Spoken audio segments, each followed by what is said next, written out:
만약 스쿼트를 하시는데 영상처럼 엉덩이가 한쪽으로 치우쳐지는 비대칭적 체중 이동이 생기시는 분이라면 제가 그거를 좀 개선시킬 수 있는 방법을 소개시켜 드리려고 합니다.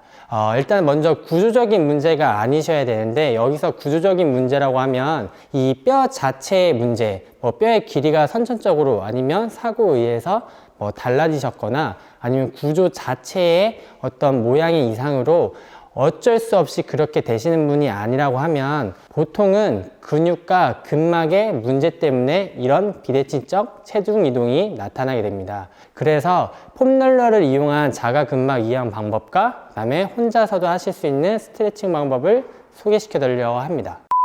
먼저 영상에서 보시면 엉덩이가 오른쪽으로 치우쳐지는 체중 이동이 오른쪽으로 비대칭적으로 이동을 했는데요. 그러면 오른쪽에 관련된 근육이나 근막을 먼저 이완하는 방법을 진행해 보도록 하겠습니다. 일단 오른쪽으로 체중이 빠지셨으니까 오른쪽 허벅지 안쪽인 모음근 집합체와 바깥쪽에 ITB라고 하는 장경인대를 폼롤러로 이용한 근막 이완하는 방법을 알려드리겠습니다. 이 폼롤러 같은 경우에는 피트니스 센터에 어딜 가나 다 구비가 되어 있고요. 요즘은 가정집에도 다 집집마다 있는 곳이 굉장히 많기 때문에 쉽게 구하셔서 사용하실 수 있을 거라고 생각이 됩니다. 먼저 허벅지 안쪽인 이런 내전근, 모음근을 이완하는 방법은 폼롤러를 세로로 놓으시고요. 내 허벅지 안쪽을 폼롤러 위에 올려놓게 됩니다. 이 상태에서 몸을 좌우로 밀어내면서 롤링을 하면서 풀어내시면 됩니다. 한 부위당 한 15번에서 20번 정도 반복해서 롤링을 해주시면 되고요. 이 다리 같은 경우에는 길이가 길기 때문에 한 번에 다 롤링을 하시는 것보다는 구역을 나눠서 한 부위, 한 부위, 한 부위 이렇게 따로따로 진행해 주시는 게 아마 하시는데 더 수월할 거라고 생각하십니다. 다음은 ITB, 장경인대 이완하는 방법을 알려드리겠습니다. 이번에는 이 폼롤러를 몸의 가로로 놓으시고요. 내가 풀어할 곳이 바깥쪽 허벅지이기 때문에 이 바깥쪽 허벅지가 폼롤러 위에 올라오실 수 있게끔 만들어 주시면 됩니다. 그래서 폼롤러 위에 올려놔 주시고 여기는 팔꿈치를 대주시고요. 이 발로 지면을 눌러주시게 됩니다. 그래서 이 팔꿈치와 발을 이용해서 내 몸을 위아래로 이렇게 롤링해 주시는 거죠. 내전근과 마찬가지로 이 대퇴골의 길이가 길기 때문에 이렇게 한 번에 풀려고 하시는 것보다는 부위당 이런 섹션을 나누셔서 앞쪽, 중간 쪽, 위쪽 여기서 15번에서 20번, 그 다음 중간에서 15번에서 20번, 마지막으로 위에서 15번에서 20번. 이 장경인대 같은 경우에는 이 무릎부터 거의 허리 바로 밑까지의 이런 근육이 뛰기 때문에 허벅지 옆쪽을 다 풀어주신다고 생각하시면 됩니다. 다음은 체중 이동이 오른쪽으로 가서 오른쪽을 풀어주는 걸 했고, 이제는 그 반대쪽인 체중 이동이 멀어지는 쪽, 그러니까 영상에서 보면 왼쪽이라고 생각을 하시면 될 것 같습니다. 왼쪽은 이 종아리 근육, 그 다음에 종아리 근육 안에는 가자미 근육이라는 게 있는데 그거를 같이 풀어준다고 생각하시면 되시고요. 내가 풀어놓을 곳을 폼롤러 위에 올려놓고 체중이 어느 정도 실려 있으셔야 여기를 좀 풀어내는데 부하를 줄 수 있기 때문에 반대쪽 다리를 가볍게 올려놓으실 거고요.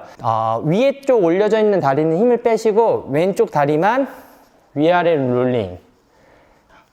그리고 좀 더 강하게 풀어주실 때는 오른쪽 다리를 좀 더 눌러주셔도 되고, 아니면 내가 특정 부위를 좀 더 강하게 풀어주겠다 하시면 좌우로 롤링 해주셔도 됩니다.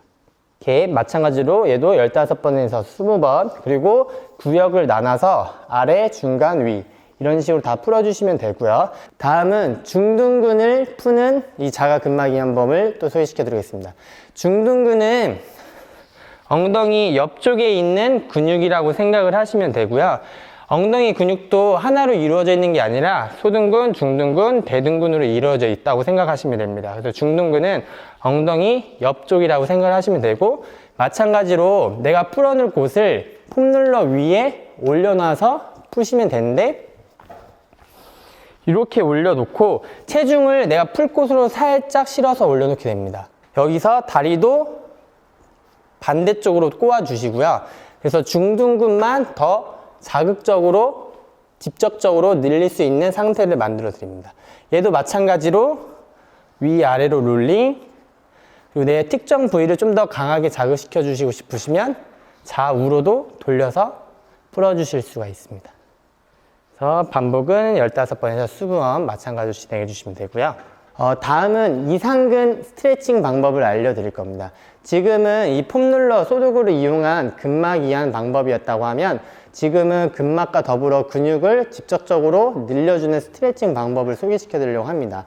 이 이상근 같은 경우에는 이 고관절의 타이트, 그러니까 고관절의 가동 범위가 안 나오신 분들은 특히나 이렇게 근육이 긴장도가 높아져 있는 상태인 근육이기도 하고요. 이상근 증후군이라고 꽤 흔한 그런 증후군이 있습니다. 이 엉덩이 살짝 윗부분과 허리 쪽이 좀 불편하신 분들은 이런 스트레칭을 해주면 굉장히 좋으신데요.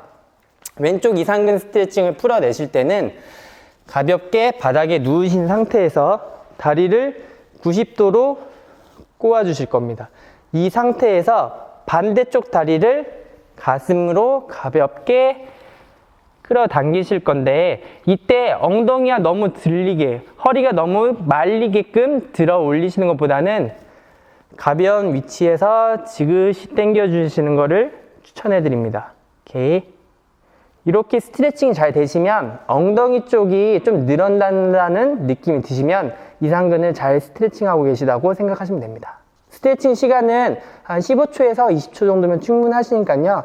그 이상은 굳이 하실 필요가 없고 스트레칭의 강도는 약간 불편하신 정도를 느끼는 정도에서 정지하여 스트레칭 시작하시면 됩니다.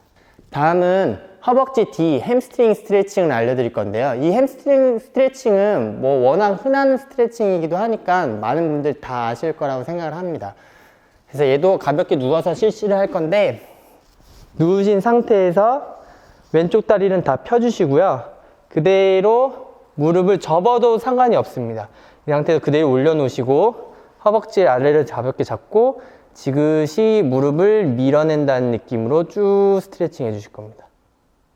지금까지 스쿼트 동작에서 한쪽으로 체중이 쏠리는 비대칭적 체중 이동인 동작에서 좀 이거를 개선시킬 수 있는 스트레칭과 근막 이완 방법을 알려드렸습니다. 이 방법이 무조건적으로 맞을 수는 없습니다. 왜냐하면 인간의 몸은 뭐 문제를 풀듯이 딱 답이 정해져 있는 것이 아니기 때문에 일단 이 스트레칭과 근막 이완을 한번 해보시기 바라겠습니다. 그럼 오늘도 몸이 달라지면 인생도 달라집니다. 강코치였습니다.